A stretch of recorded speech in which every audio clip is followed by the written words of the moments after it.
نحمده ونستعينه ونستغفره ونعوذ بالله من شرور أنفسنا ومن سيئات أعمالنا من يهده الله فلا مضل له ومن يضلل فلا هادي له وأشهد أن لا إله إلا الله وحده لا شريك له وأشهد أن محمدا عبده ورسوله يا أيها الذين آمنوا اتقوا الله حق تقاته ولا تموتن إلا وأنتم مسلمون يا أيها الناس اتقوا ربكم الذي خلقكم من نفس واحدة وخلق منها زوجها وبث منهما رجالا كثيرا ونساء واتقوا الله الذي تساءلون به والأرحام إن الله كان عليكم رقيبا يا أيها الذين آمنوا اتقوا الله وقولوا قولا سديدا يصلح لكم أعمالكم ويغفر لكم ذنوبكم ومن يطع الله ورسوله فقد فاز فوزا عظيما أما بعد فإن خير الحديث كتاب الله وخير الهدي هدي محمد صلى الله عليه وسلم وشر الأمور محدثاتها وكل محدثة بدعة وكل بدعة ضلالة وكل ضلالة في النار.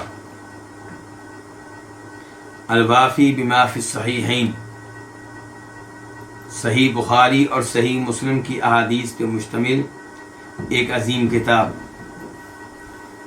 کتاب کو کتاب کے مؤلف نے 10 مقاصد میں تقسیم کیا ہے. ان میں سے 9واں مقصد ہم پڑھ رہے ہیں اور وہ ہے تاریخ، سیرت اور مناقب و فضائل کے بارے میں. اس 9ویں مقصد میں کئی کتب ہیں. ان میں سے دوسری کتاب ہے کتاب السیرۃ النبویہ، نبی علیہ الصلوۃ والسلام کی سیرت کے بارے میں. اور اس دوسری کتاب میں کئی ایک فصلیں ہیں. ان میں سے 12ویں فصل نبی علیہ الصلوۃ والسلام کی بیماری اور آپ کی فوتگی کے بارے میں ہے. اس 12ویں فصل میں کئی ایک ابواب ہیں. ان میں سے 5واں باب آج ہم شروع کریں گے، اور یہ کیا ہے؟ باب نظرۃ وداع، الوداعی نگاہ، الوداعی نگاہ ڈالنا. حدیث نمبر ہے 1741 1741 قاف. اس حدیث کو بیان کرنے پہ اتفاق ہے کس کس کا؟ امام بخاری کا اور امام مسلم کا. عن انس بن مالک، روایت ہے انس بن مالک انصاری رضی اللہ تعالیٰ عنہ سے. انس بن مالک کا تعارف کیا ہے؟ وَكَانَ تَبِعَ النَّبِيَّ صلی اللہ علیہ وسلم وَخَدَمَهُ وَصَحِبَهُ، کہ انس نبی علیہ الصلوۃ والسلام کے پیروکار بنے، یعنی کہ آپ کا کلمہ پڑھا، مسلمان ہوئے، عقائد و اخلاق میں، احکام میں آپ کے نقش قدم پہ چلے. وَخَدَمَهُ، اور انہوں نے آپ کی خدمت بھی کی. کنہوں نے؟ انس بن مالک نے. کتنے سال کی؟ 10 سال. وَصَحِبَهُ، اور آپ کی صحبت اختیار کی، آپ کے ساتھ رہے، آپ کے صحابی بننے کا اعزاز حاصل کیا.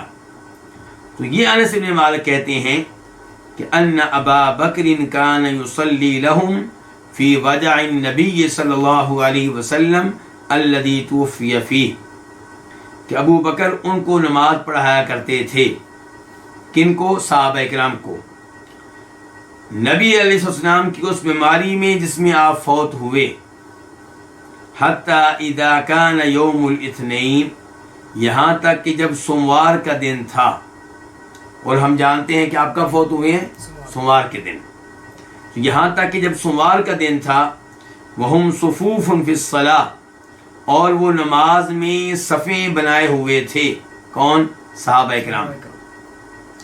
فکشف النبی صلی اللہ علیہ وسلم ستر الحجرہ، تو نبی علیہ الصلوۃ والسلام نے حجرے کا پردہ ہٹایا.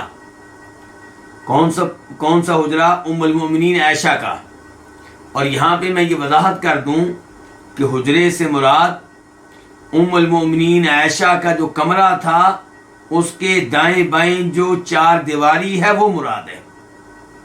کیونکہ عام طور پہ جب حجرے کا تذکرہ آتا ہے تو ہمارے اردو دان بھائی یہ سمجھتے ہیں کہ شاید اس سے مراد وہ کمرہ ہے جس میں ام المومنین عائشہ رہا کرتی تھیں۔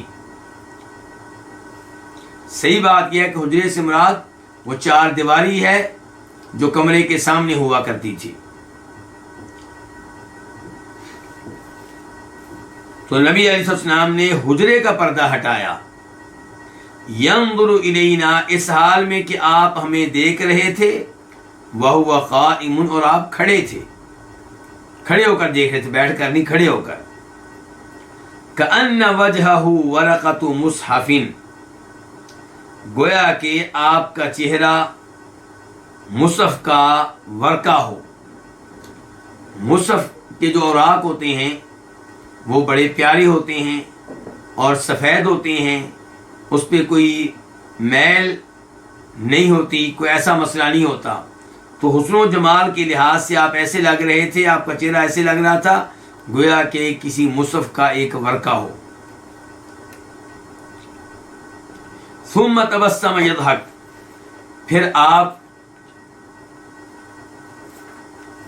مسکرانے لگے۔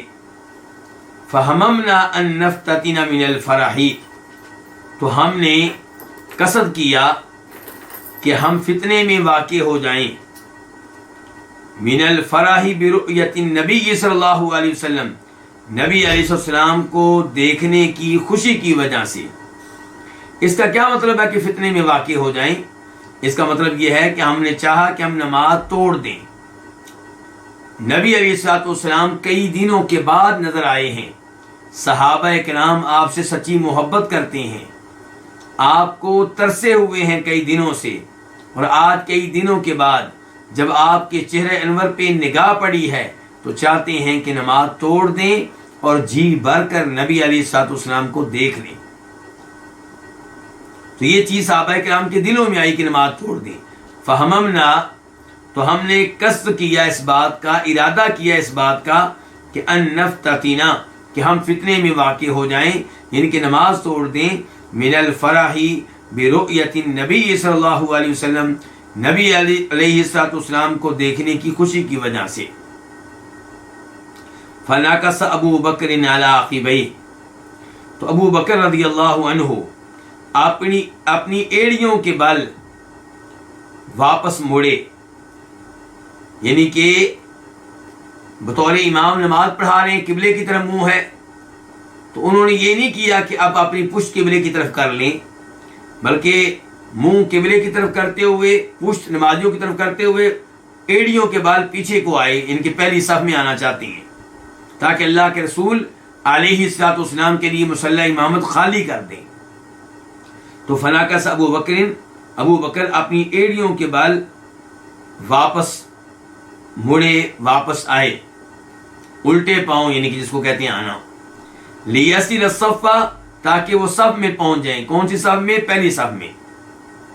وظن، اور انہوں نے یہ گمان کیا کہ ان النبی صلی اللہ علیہ وسلم خارج الی الصلاۃ، کہ نبی علیہ السلام نماز کے لیے نکلنے والے ہیں، یعنی کہ فی الحال آپ دیکھ رہے ہیں حجرے کا پردہ اٹھا کر، اور اب آپ نماز کے لیے آگے آئیں گے، تو اس لیے ابو بکر صدیق نے آپ کے لیے مصلی امامت خالی کر دیا۔ فاشار الینا النبی صلی اللہ علیہ وسلم، تو نبی علیہ السلام نے ہماری طرف اشارہ کیا، ان اتموا صلاتکم، یعنی کہ اپنی نماز کو پورا کرو، وارخی الستر، اور آپ نے پردے کو نیچے لٹکا دیا، فتوفی من یومہ، اور اسی دن آپ فوت ہو گئے۔ تو یہ الوداعی نگاہ ہے جو نبی علیہ السلام نے صحابہ کرام پہ ڈالی ہے اور صحابہ کرام نے آپ پہ ڈالی ہے۔ یہاں پہ ایک بات آپ نوٹ کریں گے کہ ابو بکر رضی اللہ عنہ نے جب محسوس کیا کہ نبی علیہ السلام مسجد میں آنا چاہتے ہیں، نماز میں شامل ہونا چاہتے ہیں، تو انہوں نے مصلی امامت فوری طور پہ خالی کرنے کی کوشش کی، کیونکہ امام اعظم، قائد اعظم جناب محمد رسول اللہ صلی اللہ علیہ وسلم جب تشریف لے آئیں تب کسی اور کی امامت نہیں چلے گی، کسی اور کی قیادت نہیں چلے گی۔ اور یہیں سے مجھے ایک واقعہ یاد آ رہا ہے۔ مدینہ منورہ میں میرے ایک دوست تھے، اور وہ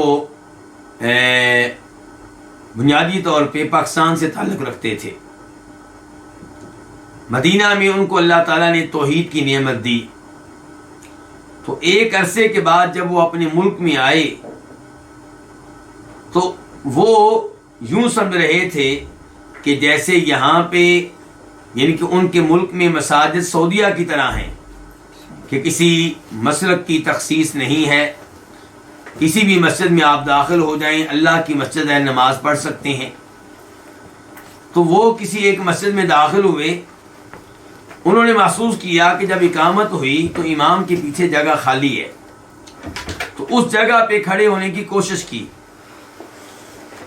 تو لوگوں نے ان کو ڈانٹا اور کہا اس جگہ پہ کیوں کھڑے ہو رہے ہو، یہ جگہ تو نبی علیہ الصلوۃ والسلام کے لیے مخصوص کی گئی ہے، آپ کے لیے رکھی گئی ہے۔ تو وہ میرے دوست کہتے ہیں کہ میں نے ان سے کہا کہ نبی علیہ السلام کے لیے جگہ رکھنی ہے تو مصلی امامت والی جگہ آپ کے لیے خالی رکھو۔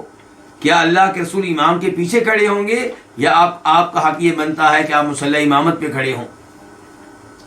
تو کہنے کا مطلب یہ ہے کہ پاک و ہند میں بہت سے لوگ یہ غلط عقیدہ رکھتے ہیں کہ آپ عالم الغیب ہیں اور آپ حاضر ناظر ہیں، پھر آپ کے لیے جگہ رکھتے ہیں، لیکن جگہ وہ نہیں رکھتے جو آپ کے شایان شان ہو۔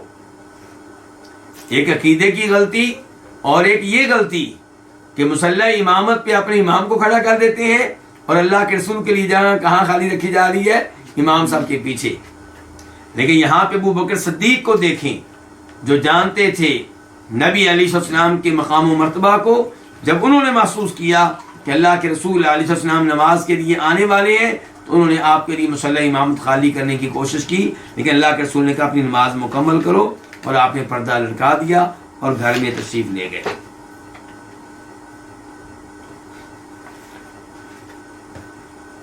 اس حدیث یہ بھی پتہ چلا کہ آپ سوموار کے دن فوت ہوئے تھے، اور اس حدیث میں آیا کہ آپ صحابہ کرام کو دیکھ کے مسکرائے ہیں۔ تو سوال یہ کہ صحابہ کرام کو دیکھ کے آپ کیوں مسکرائے ہیں؟ اس بارے میں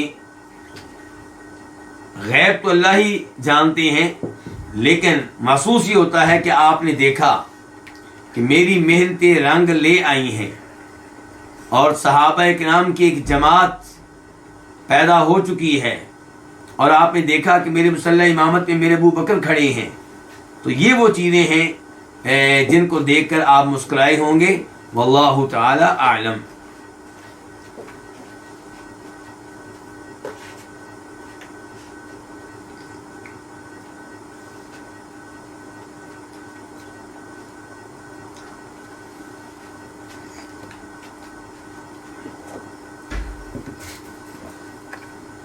باب نمبر 6، باب آخر ما تکلم به النبی صلی اللہ علیہ وسلم، نبی علیہ الصلوۃ والسلام کے آخری الفاظ، جو گفتگو اللہ کے نبی نے کی ان میں سے آخری گفتگو۔ حدیث نمبر 1742 1742 آف۔ اس حدیث کے بیان کرنے پہ اتفاق ہے کس کس کا؟ امام بخاری کا اور امام مسلم کا۔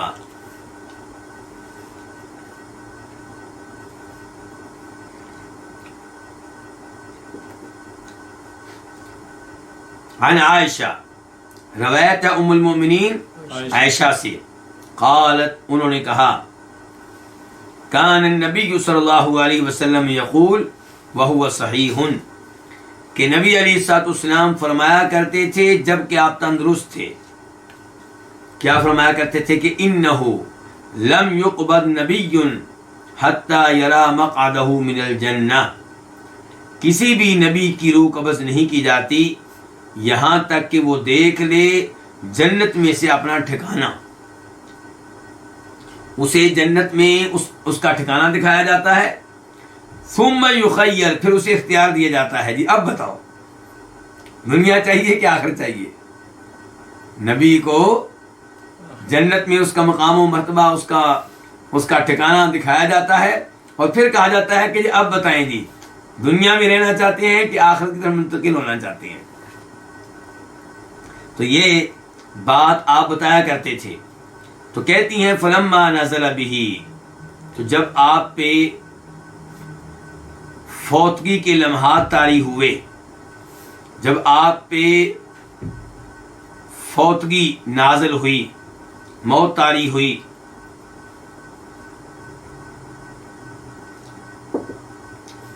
وَرَأْسُهُ عَلَى فَخِذِي، جبکہ آپ کا سر میری ران پہ تھا،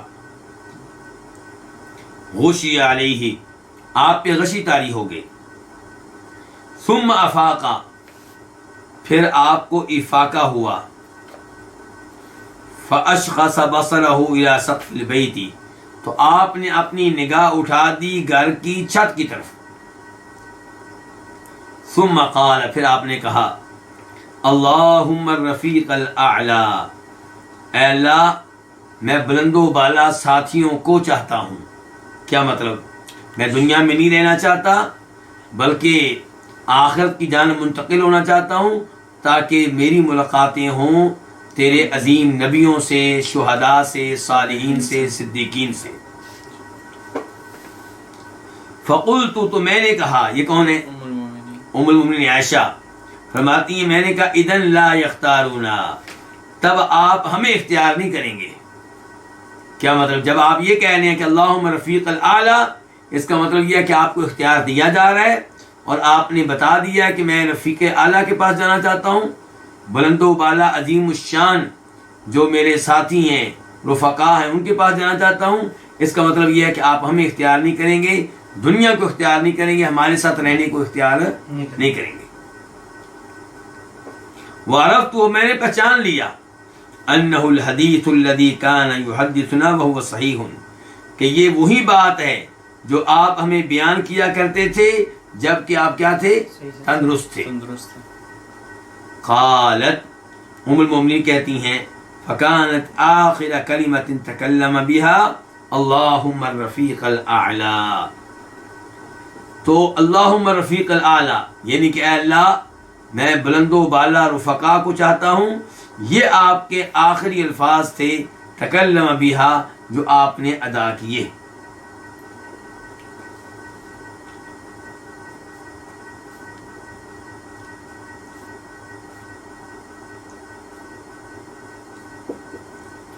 تو اس حدیث سے ایک تو یہ پتہ چلا کہ ہر نبی کو فوت ہونے سے پہلے اختیار دیا جاتا ہے کہ آپ دنیا چاہتے ہیں یا آخرت چاہتے ہیں، اور دوسرا یہ کہ ہر نبی کو جنت میں سے اس کا ٹھکانہ دکھایا جاتا ہے، اور یہ اللہ کے لیے کچھ مشکل نہیں ہے۔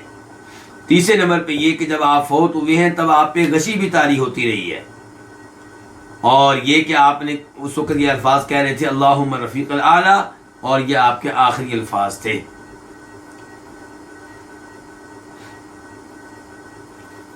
جناب سلیمان علیہ السلام بھی کہا کرتے تھے وَأَدْخِلْنِي بِرَحْمَتِكَ فِي عِبَادِكَ الصَّالِحِينَ، یا اللہ اپنی رحمت کے وسیلے سے مجھے اپنے نیک بندوں میں داخل کرنا، ان کے فوت ہونے کے بعد کن میں رکھنا؟ مجھے نیک بندوں کی روحوں کے ساتھ۔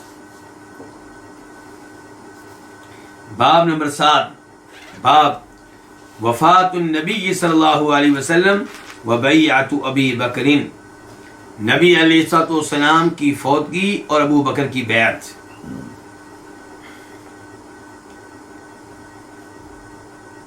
حدیث نمبر 1743، 1743۔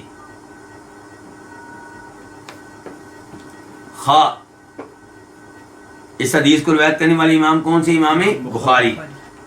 عن عائشہ رضی اللہ عنہا، روایت ام المؤمنین عائشہ رضی اللہ عنہا سے، زوج النبی صلی اللہ علیہ وسلم، اور یہ نبی علیہ السلام کی کیا ہے؟ وائف ہیں، آپ کی بیوی ہیں۔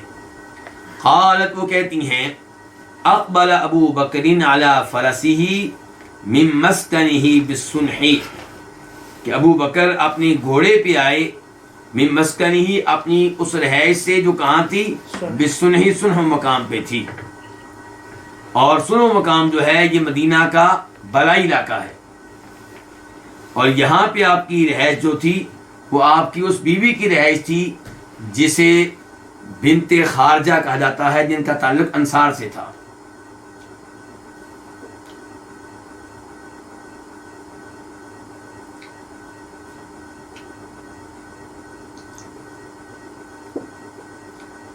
حتی نزلہ،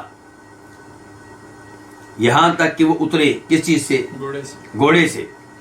فدخل المسجد، تو مسجد میں داخل ہوئے. فلم یکلم الناس، تو انہوں نے لوگوں سے کسی قسم کا کلام نہیں کیا، گفتگو نہیں کی. حتی دخل علی عائشہ، یہاں تک کہ وہ داخل ہو گئے ام المؤمنین عائشہ کے یہاں، ان کے گھر میں پہنچ گئے. فتیمم النبی صلی اللہ علیہ وسلم، اور انہوں نے قصد کیا کس کا؟ نبی علیہ الصلوۃ والسلام کا، ان کے آپ کی طرف گئے. یعنی کہ ایسا نہیں ہے کہ حجرے میں داخل ہو کے بیٹی کو گلے لگایا ہو اور کہا ہو بیٹیا صبر کرنا وغیرہ، تمہیں بہت بڑا صدمہ پہنچا ہے. نہیں، پہلے اس کی طرف گئے ہیں، نبی علیہ السلام کی طرف گئے ہیں، آپ کا قصد کیا ہے. وَهُوَ مُسَجَّن بِبُرْدِ حِبَارَ، اور آپ ڈھکے ہوئے تھے، آپ کو ڈھانکا گیا تھا یمن کی دھاری دار چادر کے ساتھ. ہیبارہ یمن کی چادر دھاری دار، اس چادر میں آپ کو ڈھانک دیا گیا تھا. فکشف عن وجہہ، تو ابو بکر نے آپ کے چہرے سے چادر ہٹائی. ثم کب علیہ، پھر آپ پہ جھکے. کون جھکے؟ ابو بکر رضی اللہ عنہ. فقبلہ، تو آپ کو بوسہ دیا. اسے پتہ چلا میت کو بوسہ دینا جائز ہے.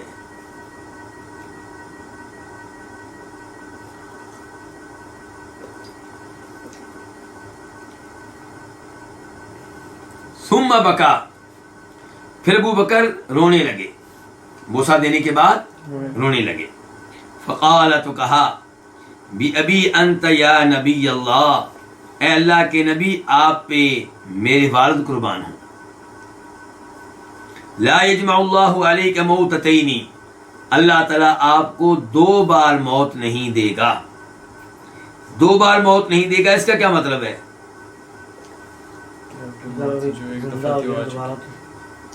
نہیں، یہ الفاظ یہاں کہنے کا جواز کیا بنتا ہے؟ کیوں کہہ رہے ہیں کہ 2 دفعہ اللہ آپ کو موت نہیں دے گا؟ کیونکہ جناب عمر فاروق وغیرہ یہ خیال کر رہے تھے کہ نبی علیہ الصلوۃ والسلام کو دوبارہ اٹھایا جائے گا، دوبارہ زندہ کیا جائے گا، اور پھر آپ آئیں گے، اور منافقوں کی جو آپ کے فوت ہونے پہ خوش ہو رہے ہیں اور کہہ رہے ہیں کہ آپ فوت ہو گئے، ان کی ٹانگیں بھی توڑیں گے اور ان کے بازو بھی کاٹیں گے. تو یہ وہ کہہ رہے تھے. ابو بکر نے کہا کہ نہیں اللہ کے رسول، اللہ تعالیٰ آپ کو 2 بار موت نہیں دے گا، کیونکہ اگر یہ نظریہ مان لیا جائے جو عمر فاروق پیش کر رہے ہیں تو اس کا مطلب یہ ہے کہ ایک موت ابھی آئی ہے، پھر اٹھایا جائے گا، پھر ایک موت اور آئے گی. تو کہا کہ اللہ تعالیٰ آپ کو 2 بار موت نہیں دے گا دنیا میں ان کے. اما الموتۃ التی کتبت علیک فقد متھا، جہاں تک تعلق ہے اس موت کا جو آپ کے نصیب میں لکھی ہوئی تھی، آپ کی تقدیر میں لکھی ہوئی تھی، فقد متھا، تو یقیناً وہ موت آپ پا چکے ہیں، وہ موت آپ پہ آ چکی ہے، آپ فوت ہو چکے ہیں.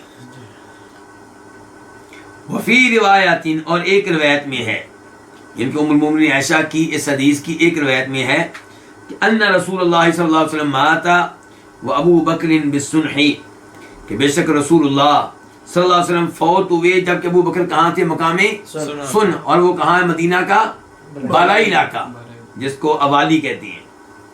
قال اسماعیل کہتے ہیں یعنی بالعالیہ، مراد یہ ہے، سنو سے مراد کیا ہے؟ عالیہ مقام. عالیہ کس کو کہتے ہیں؟ وہی مدینہ کا بالائی علاقہ.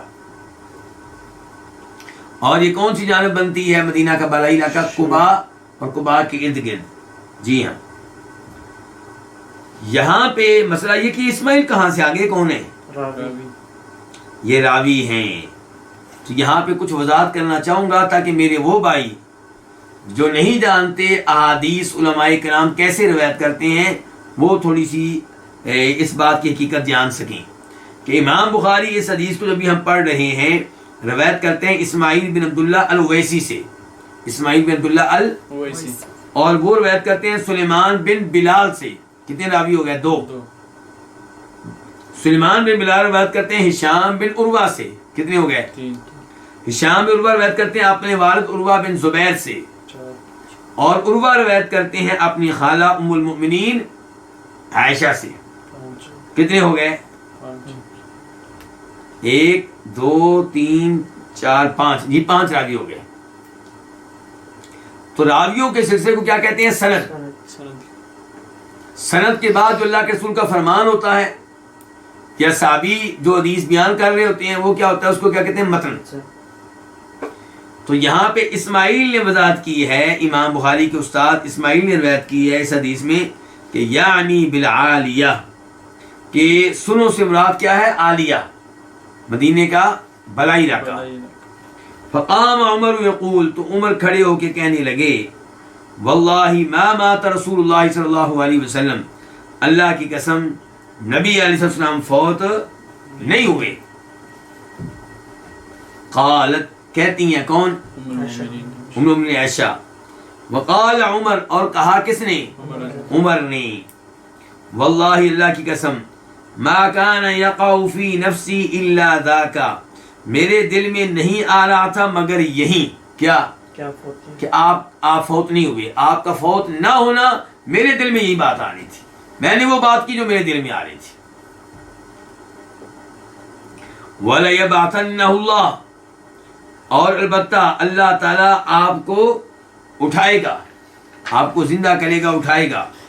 فَلَيَقْطَعَنَّ أَيْدِي رِجَالٍ وَأَرْجُلَهُمْ، آپ کئی لوگوں کے ہاتھ کاٹیں گے اور ان کی پیر کاٹیں گے، اور ان کے پاؤں کاٹیں گے، ان کی ٹانگیں کاٹیں گے. مراد وہ لوگ ہیں جو کہہ رہے ہیں کہ اللہ کے رسول فوت ہو چکے. فجاء ابو بکر، تو ابو بکر آئے کہاں سے؟ مقام سن سے، مقام سن سے. یہاں پہ یہ چیز بھی آپ نوٹ کریں گے کہ جناب عمر فاروق رضی اللہ تعالیٰ عنہ کا یہ نظریہ بنا کہ اللہ کے رسول فوت نہیں ہوئے. اس نظریے کی وجہ سے ان کو کافر قرار نہیں دیا گیا، کیونکہ اس موقع پہ ان کے ذہن سے وہ آیت ہی نکل گئی جس آیت میں اللہ کے رسول کی فوت ہونے کا تذکرہ ہے. تو جو ہی وہ آیت ان کے سامنے پڑھی گئی انہوں نے اپنا نظریہ فوراً کیا کیا تھا؟ تبدیل کیا تھا، آیت کے مطابق بنا لیا تھا. صحابہ کرام ضد کرنے والے لوگ نہیں تھے. اور یہاں سے بھی پتہ چلا کہ بڑے سے بڑا امام ممکن ہے کسی موقع پہ بھول جائے، جیسے جناب عمر فاروق کی آیت بھول گئے جس میں اللہ کے رسول کے فوت ہونے کا تذکرہ ہے، اور آپ کے فوت ہونے کا انکار کرنے لگے. تو عمر کہتے ہیں اللہ کی قسم میرے دل میں نہیں آ رہا تھا مگر یہی، آپ کا فوت نہ ہونا. وَلَيَبْعَثَنَّهُ اللَّهُ، اور البتہ اللہ تعالیٰ آپ کو ضرور اٹھائیں گے. فَلَيَقْطَعَنَّ أَيْدِي رِجَالٍ وَأَرْجُلَهُمْ، آپ کئی لوگوں کے ہاتھ بھی کاٹیں گے اور ان کی ٹانگیں بھی کاٹیں گے. فجاء ابو بکر، تو ابو بکر آئے کہاں سے؟ مقام سن سے. فکشف عن رسول اللہ صلی اللہ علیہ وسلم، تو انہوں نے اللہ کے رسول علیہ السلام سے کیا کیا؟ چادر کو ہٹایا. فقبلہ، اور آپ کو بوسہ دیا. قال، ابو بکر کہنے لگے بی ابی انت و امی، میرے ماں باپ آپ پہ قربان ہوں. طبت حیا و میتا، آپ زندہ تھے تب بھی سب سے اچھے تھے اور فوت ہوئے تب بھی سب سے اچھے ہیں. یعنی کہ طبت حیا و میتا، آپ زندہ کے طور پہ بھی اچھے تھے اور فوت ہو چکے ہیں تب بھی آپ کیا ہیں؟ اچھے ہیں. والذی نفسی بیدی، اس ذات کی قسم جس کے ہاتھ میں میری جان ہے، لا یذیقک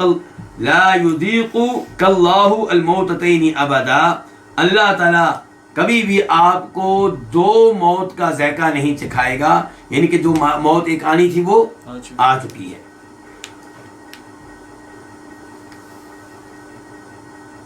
ثم خرج، پھر آپ نکلے۔ کون نکلے ہیں؟ کہاں سے؟ حجرہ عائشہ سے۔ بہت اچھے۔ پھر ابو بکر رضی اللہ عنہ نکلے حجرہ عائشہ سے، پھر ابو بکر نکلے نبی علیہ الصلوۃ والسلام کے پاس سے، نکل کے جب مسجد میں آ گئے، فقالت، انہوں نے کہا، ایھا الحالف علی رسلک، اے قسم اٹھانے والے، علی رسلک، ذرا ٹھہرو، اے قسم اٹھانے والے، علی رسلک، ذرا ٹھہرو، یعنی کہ قسمیں نہ اٹھاؤ اور کچھ انتظار کرو، کچھ ٹھہرو۔ قسم کیا اٹھا رہے تھے؟ کون تھے یہ؟ عمر۔ کیا قسم اٹھا رہے تھے؟ کہ اللہ کے رسول فوت نہیں ہوئے، اللہ تعالیٰ آپ کو اٹھائے گا اور آپ ان لوگوں کی گردنیں کاٹیں گے اور ان کے ہاتھ اور پاؤں کاٹیں گے۔ تو یہاں پہ بکر کا اے قسم اٹھانے والا رسلک، ذرا رکیے۔ فلما تکلم ابو بکر، جب ابو بکر نے گفتگو شروع کی تو جلس عمر، تو عمر کیا کیا؟ عمر نے بیٹھ گئے۔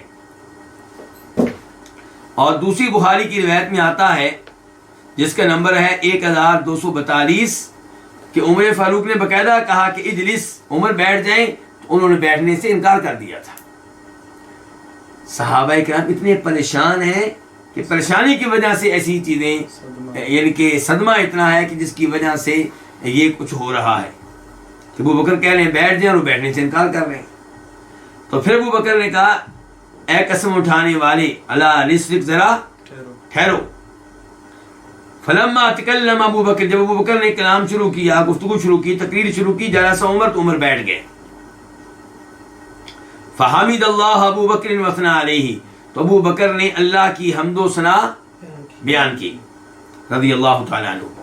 وقال، اور کہا، کس نے کہا؟ ابو بکر نے، الا، خبردار، من کان یعبد محمدا فإن محمدا قد مات، جو عبادت کیا کرتا تھا جناب محمد صلی اللہ علیہ وسلم کی، تو محمد فوت ہو چکی ہے، ان کو اس کا رب فوت ہو گیا۔ جو عبادت کرتا تھا جناب محمد کی تو اس کو معلوم ہونا چاہیے اس کا رب کیا ہو گیا؟ فوت ہو گیا۔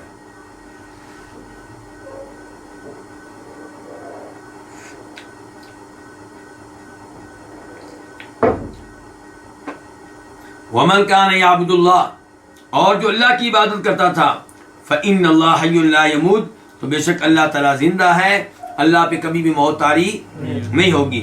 گویا کہ ابو بکر خوشخبری دے رہے ہیں اس کو جو صرف اللہ کی عبادت کرتا تھا، تمہارے لیے خوشخبری ہے کہ تمہارا رب کبھی فوت نہیں ہوگا۔ وقال، اور کہا، کس نے؟ ابو بکر رضی اللہ عنہ نے، انک میت وانہم میتون، یعنی کہ یہ آیت پڑھی۔ یہ آیت کہاں تھی؟ سورہ زمر میں۔ سورہ زمر کی یہ آیت پڑھی جس کا نمبر ہے 30۔ اللہ تعالیٰ اس میں مخاطب ہے کس سے؟ نبی علیہ السلام سے، اور آپ کو مخاطب کر کے اللہ تعالیٰ کہہ رہے ہیں کہ انکا، کہ اس میں کوئی شک و شبہ نہیں کہ آپ میتون، فوت ہونے والے ہیں، وانہم میتون، اور اس میں کوئی شک و شبہ نہیں کہ یہ بھی فوت ہونے والے ہیں۔ یہ آپ کے جو منکر ہیں، آپ کی تردید کرنے والے، آپ کی تکذیب کرنے والے، یہ بھی فوت ہونے والے ہیں اور آپ بھی فوت ہونے والے ہیں۔ یہ کہ فوت ہو کے اللہ کے پاس جاؤ گے، فیصلے تمہارے معاملات میں کون کرے گا؟ اللہ تعالیٰ کرے گا۔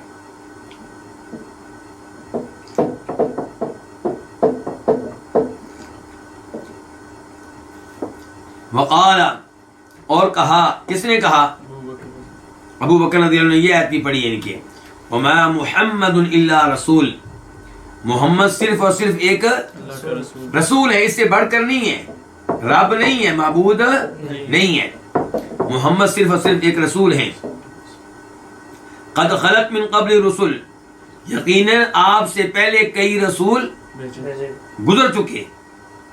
افإن مات، پس کیا اگر آپ فوت ہو جائیں، او قتل، یا آپ کو قتل کر دیا جائے، تو انقلبتم علی اعقابکم، تو تم اپنی ایڑیوں کے بل پھر جاؤ گے، واپس چلے جاؤ گے۔ یعنی کہ تم نے کلمہ پڑھ لیا اللہ کے رسول کا، فرض کرتے ہیں کہ اللہ کے رسول فوت ہو جاتے ہیں یا قتل کر دیے جاتے ہیں، شہید ہو جاتے ہیں، تو کیا تم اپنی ایڑیوں کے بل واپس چلے جاؤ گے، پرانے دین میں چلے جاؤ گے، بت پرستی میں چلے جاؤ گے؟ وَمَن يَنْقَلِبْ عَلَىٰ عَقِبَيْهِ، اور جو مڑ جائے اپنی ایڑیوں کے بل، فَلَن يَضُرَّ اللَّهَ شَيْئًا، تو وہ اللہ کا کچھ بھی نقصان نہیں کر سکے گا۔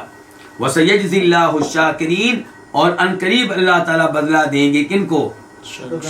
شکر کرنے والوں کو، جو اللہ کی نعمتوں پہ اللہ کا شکر ادا کریں، اللہ کی نعمتوں کو اللہ کی طرف منسوب کریں۔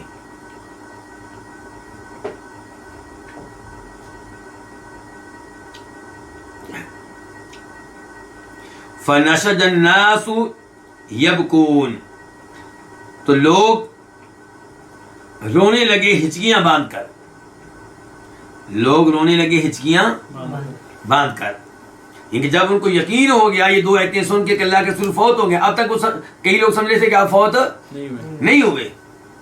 جناب عمر فاروق اسی نظریے کا پرچار کر رہے تھے کہ اللہ کے رسول فوت نہیں ہوئے، لیکن جب ابوبکر صدیق نے خطبہ دیا اور لفظ کیا بولا ابو بکر نے؟ دیکھیے ان محمد قد مات، موت کا لفظ آپ کے لیے کس نے بولا ہے؟ ابو بکر سے بڑھ کر اللہ کے رسول سے محبت کس کو ہوگی؟ اور پھر اللہ تعالیٰ کو دیکھیے، اللہ تعالیٰ نے کیا کہا؟ انک میت، کہ اس میں کوئی شک و شبہ نہیں ہے کہ آپ فوت ہونے والے ہیں، آپ میت ہونے والے ہیں، آپ انقریب میت بننے والے ہیں، فوت ہونے والے ہیں۔ تو فوتگی کا لفظ اللہ کے رسول کے اوپر ابو بکر صدیق نے بولا ہے، یہی لفظ قرآن نے استعمال کیا ہے۔ لیکن آج پاک و ہند میں ماحول بن چکا ہے کہ اگر کہا جائے اللہ کے رسول فوت ہو گئے تو لوگ گھور گھور کر دیکھتے ہیں، وہ چاہتے ہیں کہ کیا کہا جائے کہ اللہ کے رسول وصال فرما گئے، پردہ کر گئے، اس قسم کے الفاظ استعمال کرنا چاہتے ہیں، جبکہ حقیقت وہ ہے جو قرآن نے بیان کی ہے، حقیقت وہ ہے جو ابو بکر صدیق نے بیان کی ہے، سب کے سامنے کہا ہے کہ جو اللہ کے رسول کی عبادت کرتا تھا تو اس کو معلوم ہونا چاہیے کہ اللہ کے رسول تو فوت ہو چکے ہیں، ماتا، اور جو اللہ کی عبادت کرتا تھا تو اللہ تعالیٰ زندہ ہے، لا یموت، تو اللہ پہ کبھی موت آنی نہیں ہوگی۔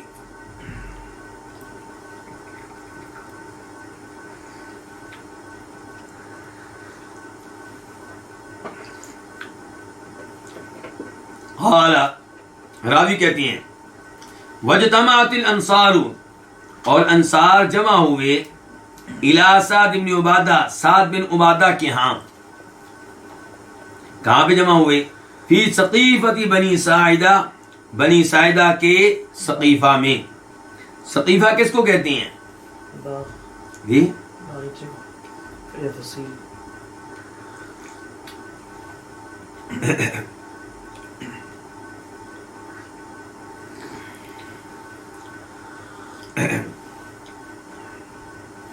سقیفہ اس جگہ کو کہتے ہیں جس کے اوپر چھت ہو، جس کے اوپر کیا ہو؟ چھت ہو،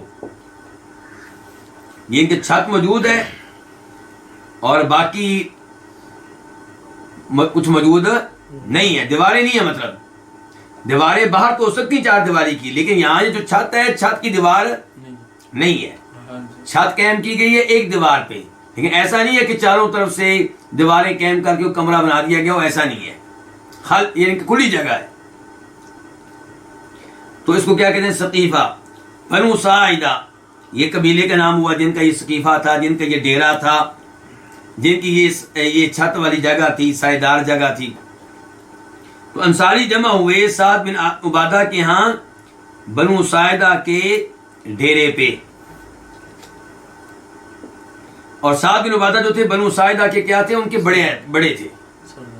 اس قبیلے کے سربراہ کون تھے؟ سعد بن عبادہ۔ فقالوا، تو انہوں نے کہا، کنہوں نے؟ انصاریوں نے مہاجرین سے کہا، منا امیر، ایک امیر ہم میں سے ہوگا، ومنکم امیر، اور ایک امیر تم میں سے ہوگا۔ فذهب الیہم ابو بکر، تو ابو بکر و عمر بن خطاب، ابو عبیدہ بن جراح، یہ ان کی طرف گئے۔ کن کی طرف گئے؟ انصاریوں کی طرف۔ فذهب عمر یتکلم، تو عمر فاروق کلام کرنے لگے، فاسکتہ ابو بکر، تو ابو بکر نے ان کو چپ کروا دیا، ابو بکر نے ان کو کیا کروا دیا؟ چپ۔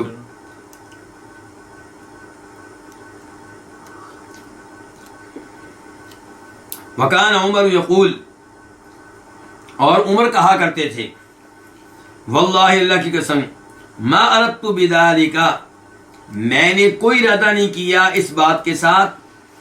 کس بات کے ساتھ؟ جو کلام کرنے لگے تھے ابو بکر سے بھی پہلے. کہتے اس سے میرا ارادہ نہیں تھا مگر اس چیز کا کہ انی قد حیات، مگر بات یہ تھی کہ میں نے ایک تقریر تیار کر رکھی تھی. میں نے ایک تقریر تیار کر رکھی تھی. قد اعجبنی، وہ مجھے بڑی اچھی لگ رہی تھی. میرا ارادہ تھا کہ میں پہلے تمہیدی طور پہ ایک خطبہ دوں، اس کے بعد ابو بکر صدیق جو ہے گفتگو کریں.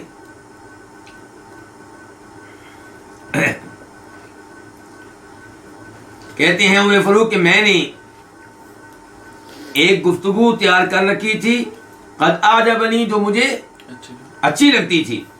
خشیت، مجھے ڈر یہ تھا کہ اللہ یبلغہ ابو بکر، کہ ابو بکر اس تک پہنچ نہیں سکیں گے. کس تک؟ یعنی کہ اس گفتگو تک جو میں نے اپنے تیار کی اپنے دل میں. میں کون؟ عمر فاروق کہہ رہے ہیں کہ جو گفتگو میں نے، جو الفاظ میں نے سوچے ہوئے تھے کہ یہ کہنے ہیں خطبے میں، جو کچھ میں نے سوچا ہوا تھا کہ وہاں پہ کہنا ہے، وہ جو ہے مجھے خطرہ تھا کہ ابو بکر شاید اس تک نہ پہنچ سکیں.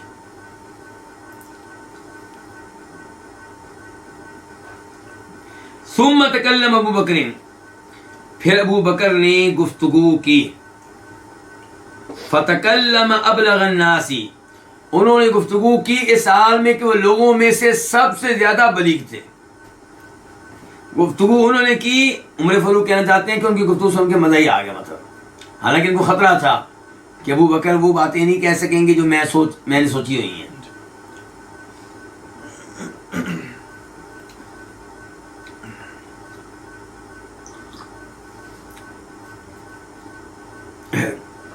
فقال فی کلامہ، تو انہوں نے اپنی گفتگو کے دوران کہا، اپنی گفتگو میں کہا. کنہوں نے؟ ابو بکر نے کہا نحن الامراء وانتم الوزراء، اے انصاریو ہم ہوں گے حکمران اور تم بنو گے ہمارے کیا؟ وزیر.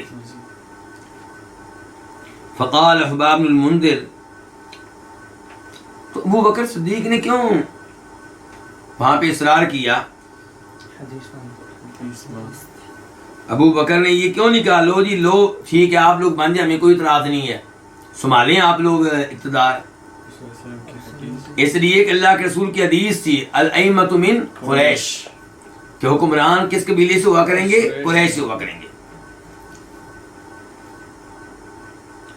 تو یہاں پہ ابو بکر نے نعرہ لگا دیا کہ ہم ہوں گے حکمران اور تم کیا بنو گے؟ ہمارے وزیر. ہم تمہارے مشورے سے چلیں گے، تمہیں شریک کریں گے. فقال حباب بن المنذر، تو حباب بن منذر انصاری نے کہا لا واللہ لا نفعل، نہیں اللہ کی قسم ہم یہ کام نہیں کریں گے. کون سا کام؟ کہ ہم وزیر بنے اور آپ لوگ حکمران بنے؟ نہیں، ہم یہ کام نہیں کریں گے.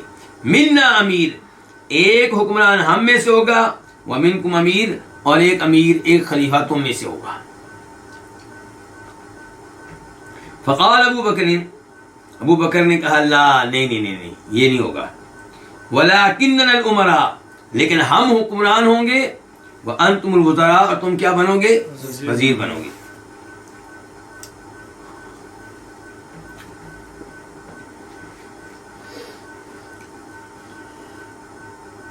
ہم اوسط العرب دارا، وہ شہر کے لحاظ سے عربوں میں سے سب سے افضل ہیں. کون؟ قریشی. ابو بکر صدیق جو ہیں یہ ثابت کرنا چاہتے ہیں کہ اقتدار کن کو ملنا چاہیے؟ قریشیوں کو، ہمیں ملنا چاہیے. کیوں جی؟ کہا کہ یہ جو قریشی ہیں یہ عربوں میں سے سب سے افضل ہیں. کس کے لحاظ سے؟ شہر کے لحاظ سے. ان کا شہر کون سا ہے؟ مکہ. وَأَعْرَبُهُمْ أَحْسَابًا، اور یہ لوگوں میں سے سب سے افضل ہیں افعال کے لحاظ سے، کردار کے لحاظ سے. فبائی عمر او ابا عبیدہ، تم بیعت کر لو عمر کی یا کس کی بیعت کر لو؟ ابو عبیدہ بن جراح کی. یہ کون کہہ رہے ہیں؟ ابو بکر. فقال عمر، تو عمر نے کہا بل نبایعک انت، بلکہ ہم آپ ہی کی بیعت کریں گے. فانت سیدنا، کیونکہ آپ ہمارے سردار ہیں. وخیرنا، آپ ہم میں سے سب سے بہتر ہیں. وَأَحَبُّنَا، اور آپ ہم میں سے سب سے زیادہ محبوب ہیں کس کے ہاں؟ اللہ کے رسول کے ہاں صلی اللہ علیہ وسلم.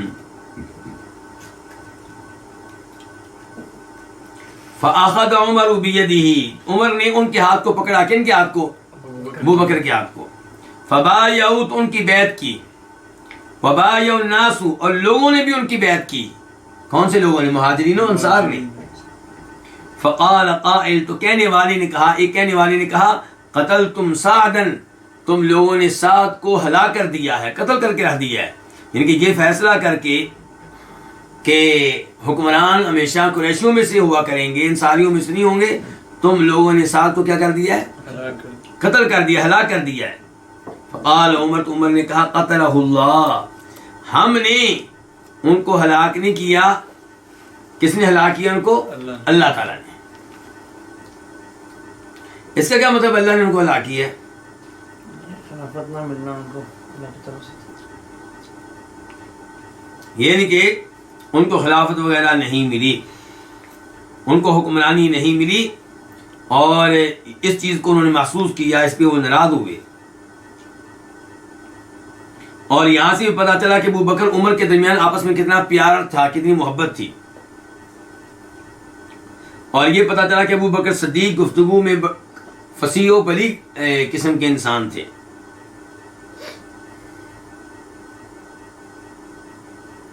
اب بڑھتے ہیں باب نمبر 8 کی طرف. باب عمر النبی صلی اللہ علیہ وسلم یوم قبیدہ، نبی علیہ السلام کی عمر اس دن جس دن آپ کی روح قبض کی گئی، جس دن آپ فوت ہوئے. حدیث نمبر 1744 1744 قاف. اس حدیث کے بیان کرنے پہ اتفاق ہے کس کس کا؟ امام بخاری کا، امام مسلم کا. عن عائشہ رضی اللہ عنہا، روایت ہے ام المومنین عائشہ رضی اللہ عنہا سے، ان رسول اللہ صلی اللہ علیہ وسلم توفیہ، کہ نبی علیہ السلام فوت ہوئے، وہو ابن 63 سنہ، جبکہ آپ 63 سال کے تھے، 63 سال میں داخل ہو چکے تھے. تو یہ آپ کی عمر ہوئی جب آپ فوت ہوئے. کتنی عمر تھی پھر؟ 63 سال. اس کے بعد حدیث نمبر 1745 1745 میم. اس حدیث کو روایت کرنے والے امام کون سے؟ امام مسلم. عن انس بن مالک رضی اللہ عنہ قال، انس بن مالک سے روایت ہے، وہ کہتے ہیں، قبض رسول اللہ صلی اللہ علیہ وسلم وهو ابن 63 سنہ، کہ نبی علیہ السلام کی روح قبض کی گئی جبکہ آپ 63 سال کے تھے، یعنی کہ 63 سال میں داخل ہو چکے تھے. وابو بکر، اور ابو بکر کی روح قبض کی گئی، ابو بکر فوت ہوئے، وهو ابن 63 سنہ، جبکہ وہ بھی 63 سال میں داخل ہو چکے تھے، 63 سال کے تقریباً تھے. وعمر، اور عمر فوت ہوئے، وهو ابن 63 سنہ، جبکہ وہ بھی 63 سال کے تھے. کتنا عجیب اتفاق ہے.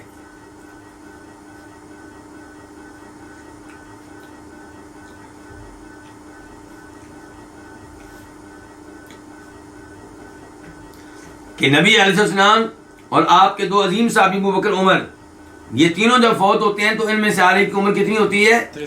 63 سال. اس کے بعد ہے جی باب نمبر 9، باب عدد غزوات النبی صلی اللہ علیہ وسلم، نبی علیہ السلام کے غزوات کی تعداد. یہ کتنی جنگیں ہیں جن میں آپ نے خود حصہ لیا. حدیث نمبر 1746 1746 قاف. اس حدیث کے بیان کرنے پہ اتفاق ہے کس کس کا؟ امام بخاری کا، امام مسلم کا. عن ابی اسحاق کا، روایت ہے ابو اسحاق سے. یہ کون ہے جی؟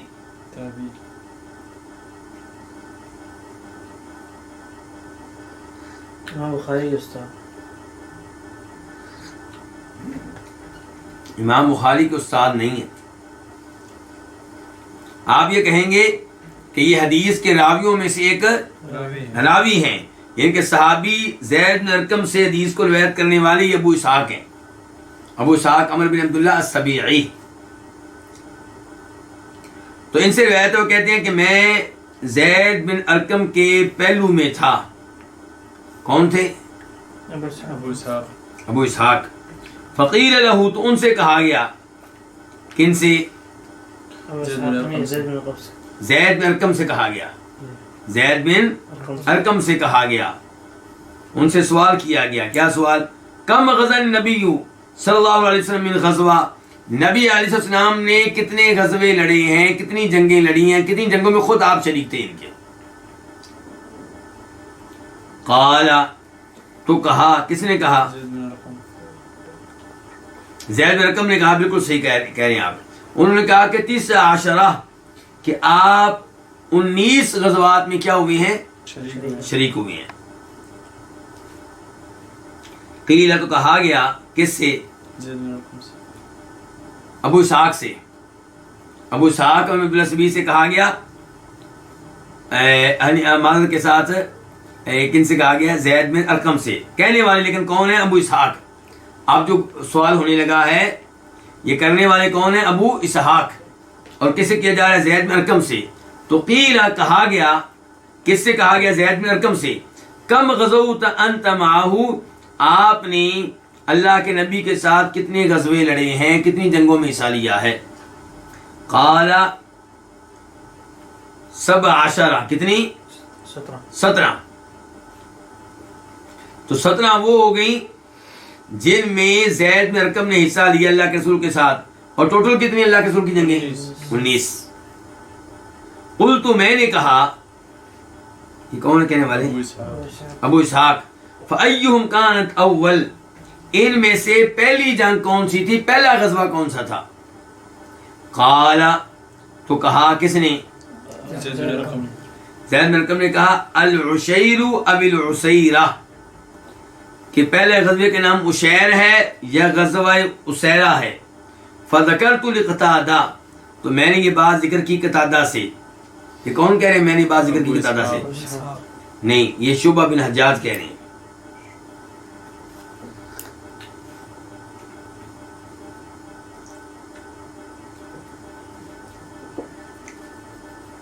شعبہ بن حجاج کہہ رہے ہیں کہ میں نے یہ بات ذکر کی قتادہ سے. تو انہوں نے کہا تھا العشیرہ، کہ صحیح لفظ کیا ہے؟ عشیرہ. تو اس سے پتہ چلا کہ جو غزوات آپ نے شروع میں لڑے ہیں ان میں سے ایک کا نام کیا؟ غزوہ عشیرہ. اور یہ زید بن ارقم کی رائے ہے کہ یہ آپ کا کون سا غزوہ ہے؟ غزوہ نمبر 1، یعنی کہ یہ پہلا غزوہ ہے آپ کا. لیکن یہ موقف ان کا جو ہے یہ درست نہیں ہے. اسی لیے امام بخاری نے جب یہ حدیث ذکر کی ہے بخاری شریف میں تو وہاں پہ کہتے ہیں کہ محمد بن اسحاق، محمد بن کون سے؟ صاحب المغازی، نبی اسلام کی سیرت پہ لکھنے والے، آپ کے غزوات کے بارے میں لکھنے والے محمد بن اسحاق مشہور و معروف امام ہیں. وہ کیا کہتے ہیں؟ وہ بتاتے ہیں کہ پہلے غزوہ کون سا لڑا گیا؟ ابواہ. کیا ہے؟ ابواہ. پھر بوات، پھر کون سا؟ بوات. اور پھر غزوہ صفوان.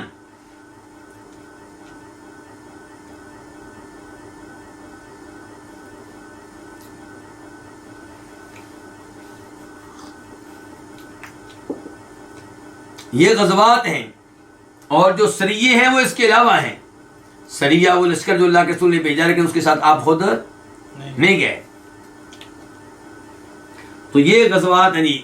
اس کا مطلب یہ ہے کہ لوگوں میں مشہور ہے غزوہ بدر اپنی اہمیت کے پیش نظر، ورنہ اس سے پہلے چھوٹے چھوٹے غزوے ہوئے ہیں، غزوہ ابواہ، غزوہ بوات اور غزوہ صفوان.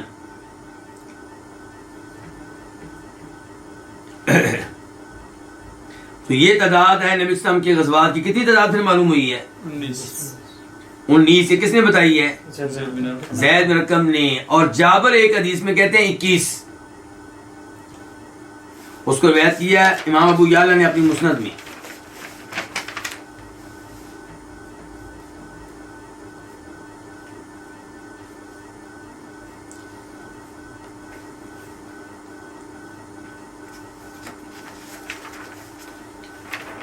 اور امام ابن سعد، کون؟ یہ کون سی ہیں؟ طبقات والے، جن کی کتاب ہے طبقات. ان کے نزدیک اللہ کے رسول کے غزوات کی تعداد 27 ہے. ٹوٹل غزوے جو آپ کے زمانے میں لڑے گئے ہیں وہ کتنے ہیں؟ 27 ہیں.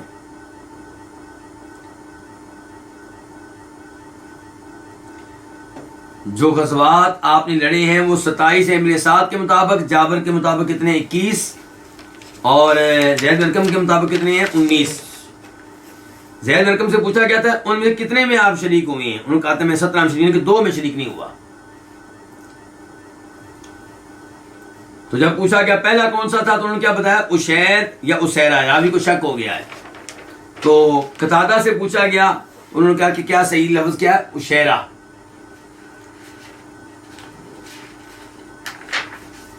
اس کے بعد یہ کتاب اب اپنے اختتام کو پہنچی. طویل ترین کتاب تھی. کون سی؟ السیرہ نبویہ، اللہ کے رسول کی سیرت. اللہ کے رسول کی سیرت کے بارے میں جو کتاب تھی بڑی لمبی کتاب تھی. اب ہم منتقل ہونے لگے کتاب نمبر 3 کی طرف. وہ کیا؟ الشمائل الشریفہ. اس کا کیا مطلب ہوتا ہے؟ فضائل.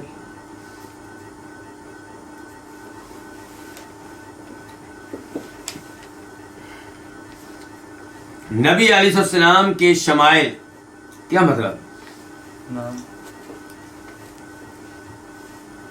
یعنی کہ آپ کے اوصاف. آپ کے کیا؟ آپ کے اوصاف.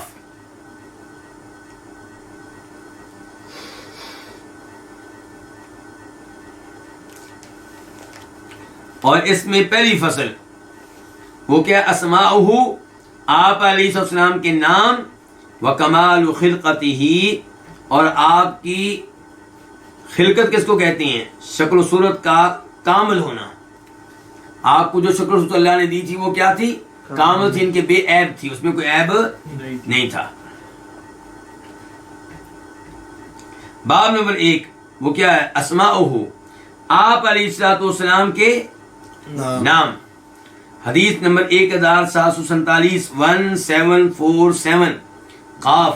اس حدیث کے بیان کرنے پہ اتفاق ہے کس کس کا؟ امام بخاری کا، امام مسلم کا. اور روایت ہے کس صحابی سے؟ جبیر بن مطعم رضی اللہ عنہ سے. قال، وہ کہتے ہیں قال رسول اللہ صلی اللہ علیہ وسلم، کہ فرمایا نبی علیہ السلام نے، لی 5 اسماء، میرے 5 نام ہیں. انا محمد، میں کون ہوں؟ محمد. محمد کس کو کہتے ہیں؟ جس کی تعریفیں کی جائیں. یعنی کہ آپ کے گن گانے والی ایک دنیا ہے. ایک دنیا ہے جو آپ کی تعریف کرتی ہے اور آپ سے محبت کرتی ہے. وہ احمد، اور میرا نام احمد بھی ہے. احمد کا مطلب کیا؟ کہ میں اپنے رب کی حمدیں بیان کرتا ہوں، اپنے رب کی حمد و ثنا بیان کرتا ہوں. وہ ان الماحی الذی یمحو اللہ الکفر، اور میں کیا ہوں؟ مٹانے والا ہوں. کس چیز کو؟ جی آپ مٹانے والے ہیں. کہا میں مٹانے والا ہوں کہ اللہ تعالیٰ میرے ذریعے کس کو مٹائیں گے؟ کفر کو. وَأَنَا الْحَاشِرُ الَّذِي يُحْشَرُ النَّاسُ عَلَىٰ قَدَمِي، اور میں حاشر ہوں. کیا مطلب حاشر؟ جمع کرنے والا. اب کون کون سے نام آپ کے ہو چکے ہیں؟ نمبر 1 محمد، نمبر 2 احمد، نمبر 3 کیا ہے؟ ماہی. کہ اللہ تعالیٰ میرے ساتھ کس کو مٹائے گا؟ کفر کو. اور میرا ایک نام آپ کہتے ہیں حاشر ہے، کہ لوگ میرے پاؤں پیچھے لوگ جمع کیے جائیں گے. میرے پیچھے لوگ کیا کیے جائیں گے؟ جمع کیے جائیں گے. ان کے سب سے پہلے قبروں سے اٹھنے والا کون ہوگا؟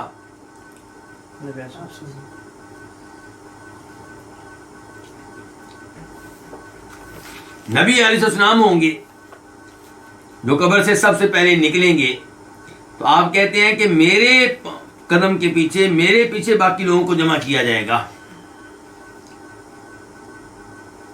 وہ ان العاقب، اور میں عاقب ہوں. اس سے کیا مطلب؟ سب کے بعد آنے والا. ان کے میں خاتم النبیین ہوں. عاقب میں سب سے آخر میں آیا ہوں، میرے بعد کوئی نبی نہیں آئے گا. یہ مطلب ہے اس کا.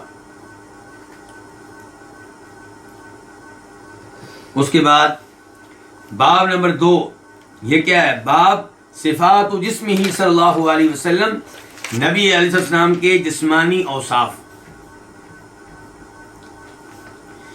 حدیث نمبر 1748 1748.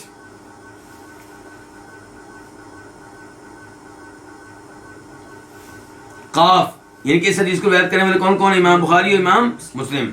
عن البراء ابن عازب، روایت ہے براء بن عازب سے، قال وہ کہتے ہیں کان النبی صلی اللہ علیہ وسلم مربوعا، کہ نبی علیہ السلام میانہ قد تھے.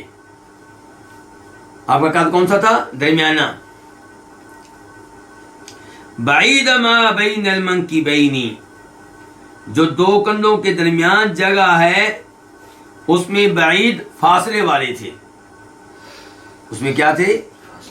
ہاں جی، دو کندھوں کے درمیان یہ جگہ جو ہوتی ہے یہ آپ کی کافی وسیع تھی، کشادہ تھی. لہو شعر، آپ کے بال بھی تھے. جب لوگ پہنچتے تھے شحمت اذنئی، آپ کے کانوں کی لو تک. لو کدھر ہوتی ہے؟ یہ جی ہاں، وہ جگہ جس میں عورتیں کیا ڈالتی ہیں؟ کانٹے اور بالیاں ڈالتی ہیں. تو آپ کے بال تھے جب لوگ جو پہنچتے تھے شحمت اذنئی، آپ کے کانوں کی لو تک. رأیتہ فی حلۃ حمراء، میں نے آپ کو سرخ رنگ کے سوٹ میں دیکھا. لم ارى شيئا قط احسن منه، تو میں نے جب دیکھا تو میں نے کیا کہا کہ میں نے ایسی کوئی چیز نہیں دیکھی جو آپ سے زیادہ خوبصورت ہو. کبھی بھی میں نے ایسی کوئی چیز نہیں دیکھی جو آپ سے زیادہ خوبصورت ہو. یعنی کہ اللہ کے رسول سے زیادہ خوبصورت کوئی نہیں ہوگا.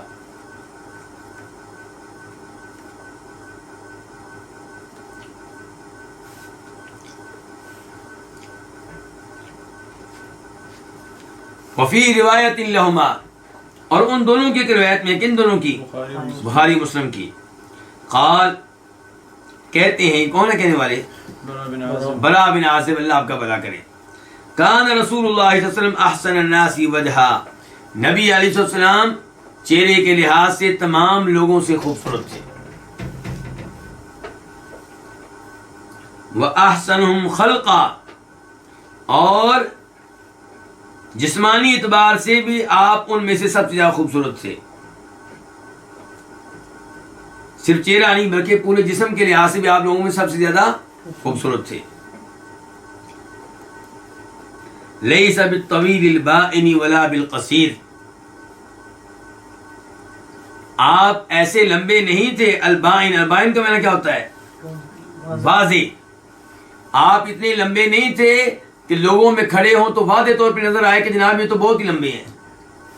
ایسا نہیں تھا.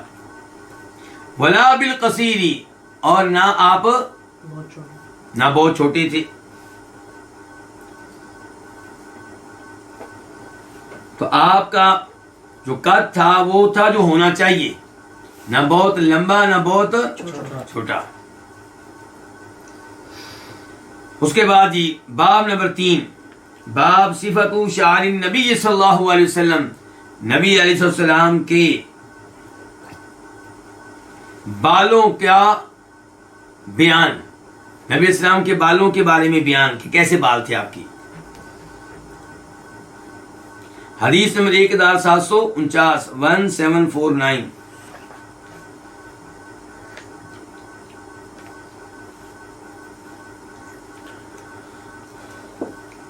عن قتادہ، روایت ہے کس سے؟ قتادہ سے. وہ کہتے ہیں سألت انس بن مالک، میں نے انس بن مالک سے سوال کیا، عن شعر رسول اللہ صلی اللہ علیہ وسلم، نبی علیہ الصلوۃ والسلام کے بالوں کے بارے میں.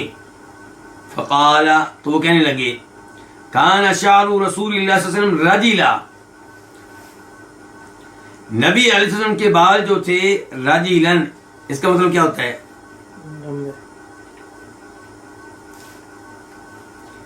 رجل کا معنی ان کے قدر خمیدہ تھے. اس کی وضاحت آگے کیسے؟ لیس بالثبت، نہ انتہائی سیدھے تھے، ولل جادی، اور نہ گنگریالے تھے. بین اذنیہ وعاتقہ، آپ کے کانوں اور کندھے کے درمیان رہتے تھے یہ بال.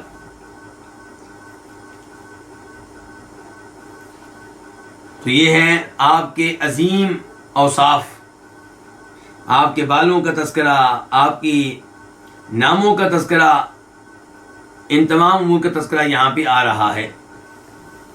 حدیث نمبر 1750 1750 قاف، اس حدیث کے بیان کرنے پہ اتفاق ہے کس کس کا؟ امام بخاری کا، امام مسلم کا۔ عن محمد بن سیرین، روایت ہے امام محمد بن سیرین سے، وہ کہتے ہیں سألت انسا، میں نے سوال کیا کس سے؟ انس سے۔ اخطب النبی صلی اللہ علیہ وسلم، کیا نبی علیہ السلام نے خطاب لگایا تھا؟ کس پہ؟ اپنی داڑھی کے بالوں پہ، یہ مراد ہے۔ تو میں نے انس سے پوچھا، محمد سیرین کہہ رہے ہیں کہ کیا اللہ کے نبی نے خضاب استعمال کیا، یعنی کہ اپنی داڑھی کے بالوں وغیرہ پہ؟ قال، تو وہ کہنے لگے، کون؟ انس، کہ لم یبلغ الشیب الا قلیلا، کہ اللہ کے نبی علیہ السلام نہیں پہنچے تھے کس کو؟ بڑھاپے کو، مگر بہت کم۔ نہیں پہنچے تھے آپ بڑھاپے کی سفیدی کو، مگر بہت کم۔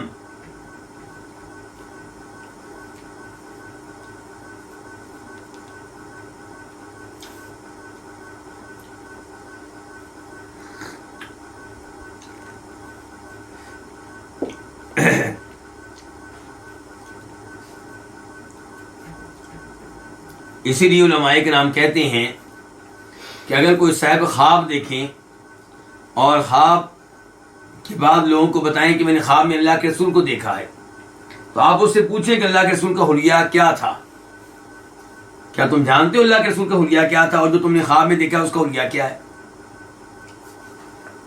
ایک آدمی نے ایسا دعویٰ کیا تو اس سے علماء کرام نے پوچھا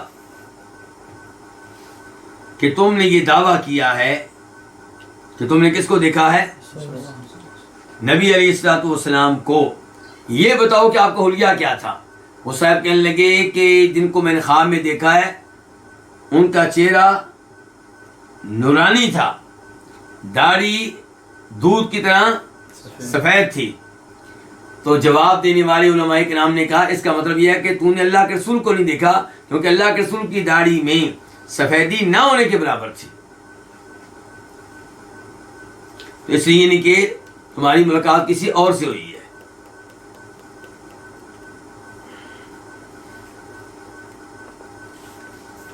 باب نمبر 4، باب طیب رائحتہ صلی اللہ علیہ وسلم، آپ کی خوشبو کا عمدہ ہونا، آپ کی خوشبو کا کیا ہونا؟ عمدہ ہونا۔ حدیث نمبر 1751 1751 قاف، اس حدیث کے بیان کرنے پہ اتفاق ہے کس کس کا؟ امام بخاری کا اور امام مسلم کا۔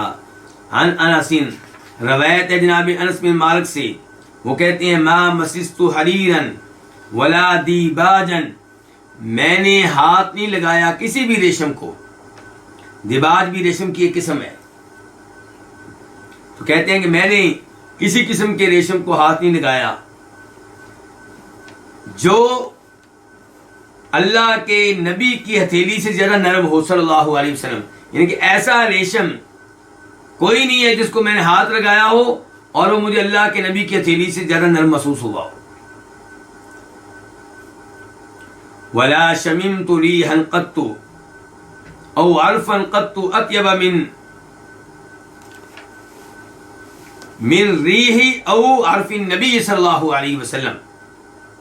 انس بن مالک کہتے ہیں کہ میں نے کسی قسم کے ریشم کو ہاتھ نہیں لگایا جو اللہ کے نبی کی ہتھیلی سے زیادہ کیا ہو؟ نرم ہو صلی اللہ علیہ وسلم، اور نہ ہی میں نے کوئی ایسی خوشبو سونگھی ہے کبھی بھی، او عرفن، اور نہ ہی میں نے کوئی ایسی مہک سونگھی ہے، قطو کبھی بھی، جو اللہ کے نبی علیہ السلام کی مہک یا آپ کی خوشبو سے زیادہ عمدہ ہو۔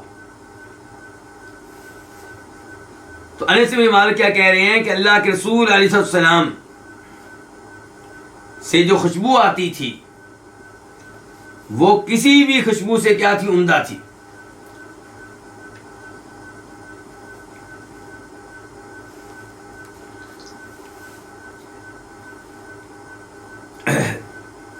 تو یہ بیان ہے آپ کی خوشبو کا جو خوشبو آپ سے آتی تھی، بلکہ آپ کے پسینے کو انس بن مالک کی والدہ ام سلیم جمع کر لیا کرتی تھی شیشی میں۔ یہ دیکھیں اس کی حدیث آ گئی ہے 1752 1752 قاف۔ اس حدیث کے بیان کرنے پہ اتفاق ہے کس کس کا؟ امام بخاری کا، امام مسلم کا۔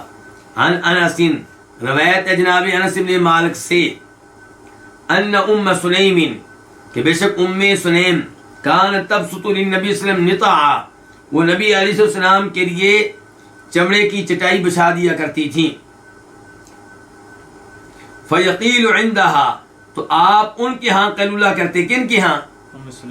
ام سلیم کے ہاں، علی ذلک النطع، اس چمڑے کی چٹائی وغیرہ پہ۔ قال، راوی کہتے ہیں کون ہے یہ؟ انس بن مالک۔ فَإِذَا نَامَ النَّبِيُّ صلی اللہ علیہ وسلم، جب نبی صلی اللہ علیہ وسلم سو جاتے تو اخذت، وہ لیتی، کون؟ ام سلیم، من عرقی، آپ کا پسینہ، وشعری، اور آپ کے بال، یعنی کہ آپ کے بال مراد ہے جو گرتے تھے، جو چاندے کے بال گر جاتے تو وہ پکڑ لیا کرتی تھی جلدی سے۔ فجمعتو، تو انہوں نے ان کو جمع کیا، فی قارورۃ، ایک شیشی میں، ایک بوتل میں، ٹھیک ہے۔ ثم جمعتو فی سکن، پھر اس کو جمع کیا کس میں؟ ایک سک میں۔ سک کس کو کہتے ہیں؟ خوشبو کو، مرکب خوشبو جو کئی چیزوں کو ملا کر بنی ہو۔ تو یہاں پہ انس بن مالک کہتے ہیں کہ میری والدہ جو ہیں جمعت فی قارورہ، وہ جمع کر لیتی ہیں اس چیز کو کس میں؟ ایک شیشی میں۔ ثم جمعت فی سکن، پھر اس کو جمع کرتی ایک مرکب خوشبو کے میں، اس میں ڈال دیتی ہیں۔ قال، کہتے ہیں کون ہے یہ؟ نیچے دیکھیں کس کے بارے میں بات ہو رہی ہے۔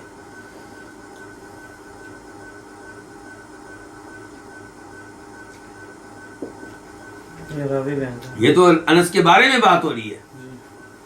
کہ کون بتا رہے ہیں ان کے بارے میں؟ ان کے بارے میں بتا رہے ہیں ثمامہ بن عبداللہ بن انس، پوتے ثمامہ بن عبداللہ بن انس۔ وہ کہتے ہیں فلما حضر انس بن مالک الوفات، جب انس ابن مالک پہ وفات آئی تو اوصا الیہ، تو انہوں نے مجھے وصیت کی۔ کنہوں نے؟ انس بن مالک نے۔ اور یہ کون کہہ رہا ہے؟ ثمامہ۔ مجھے وصیت کی کہ ان یجعل فی حنوطہ من ذالک، کہ ان کی خوشبو میں ڈالا جائے من ذالک سکی، اس مرکب خوشبو میں سے کچھ نہ کچھ، یعنی کہ جو میری والدہ نے خوشبو جمع کر رکھی تھی اللہ کے رسول کی، تو اس خوشبو میں سے کچھ نہ کچھ میری اس خوشبو میں ڈالا جائے جو بطور میت میرے اوپر ڈالی جائے گی۔ سمجھے؟ حنوط اس خوشبو کو کہتے ہیں جو میت کے لیے ہوتی ہے، جی، اس کے جسم وغیرہ پہ لگائی جاتی ہے تاکہ اس سے بدبو نہ آئے۔ جی ہاں۔ تو جب انس بن مالک پہ موت تاری ہوئی، موت آئی، تو اوصا الیہ، انہوں نے مجھے وصیت کی، این یجعل، کہ ڈال دیا جائے فی حنوطی، ان کی حنوط خوشبو میں جو میت کے لیے ہوتی ہے، کیا ڈال دیا جائے؟ من ذالک سکی، اس مرکب خوشبو میں سے کچھ، یعنی کہ وہ مرکب خوشبو جس میں اللہ کے رسول کا پسینہ بھی ہوتا تھا۔ قال، کہتے ہیں کون؟ ثمامہ کہتے ہیں فجعل فی حنوطہ، تو اس کو ڈال دیا گیا، یعنی کہ پسینے والی آپ کی خوشبو کو ڈال دیا گیا فی حنوطہ، انس بن مالک کے حنوط میں۔ تو اس سے کیا پتا چلا کہ صحابہ کرام آپ کے پسینے کو بطور خوشبو استعمال کرتے تھے۔ اس سے آپ اندازہ لگا سکتے ہیں کہ اللہ کے رسول کا جو پسینہ تھا وہ کتنا عمدہ تھا، اور یہ پتا چلا کہ آپ کتنے صفائی پسند تھے۔ ورنہ عام طور پہ ایسے لوگوں سے کیا آ رہی ہوتی ہے؟ بدبو آ رہی ہوتی ہے. تو ان حالات میں ام سلیم بہت خدمت کرتی تھی اللہ کے رسول کی. کیوں خدمت کرتی تھی؟ ان کا کیا تعلق تھا اللہ کے رسول سے؟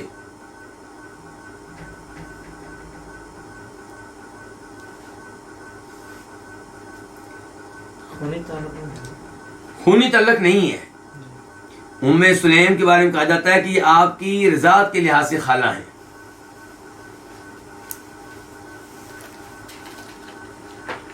اسی لیے آپ ان کے گھر اکثر بیشتر چلے جایا کرتے تھے.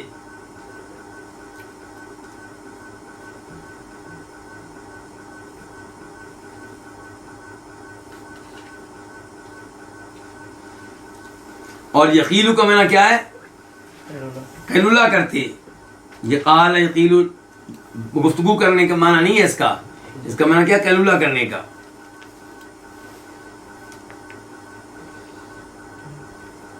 النتا جو ہے یہ کس کو کہتے ہیں؟ چمڑے کی چٹائی وغیرہ کو.